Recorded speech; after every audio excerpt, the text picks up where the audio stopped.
মঙ্গলবার রাতে পূর্ব পরিকল্পিতভাবে বাতির আলী নামের এক যুবককে পিটিয়ে হত্যার পর ফেলে রেখে যায় দুর্বৃত্তরা। পুরো এলাকার শোক ও এই নির্মম হত্যাকাণ্ডের বিস্তারিত জানতে ভিডিওটি শেষ পর্যন্ত দেখুন।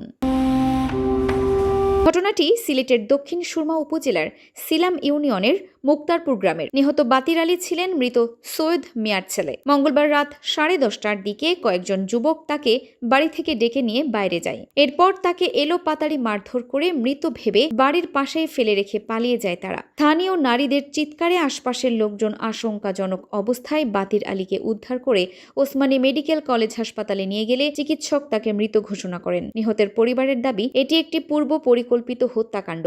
ঘটনার পর মোগল বাজার থানা পুলিশ নিহতের সুরত হাল তৈরি করে ময়না তদন্তের জন্য মর্গে পাঠিয়েছে। সিলেট মেট্রোপলিটন পুলিশ জানিয়েছে, লিখিত অভিযোগ পেলেই আইনগত ব্যবস্থা নেওয়া হবে। আসামিদের গ্রেপ্তারে বর্তমানে পুলিশের অভিযান অব্যাহত রয়েছে। ঘর থেকে ডেকে নিয়ে এভাবে নৃশংসভাবে হত্যার মতো অপরাধের জড়িতদের কী সাজা হওয়া উচিত?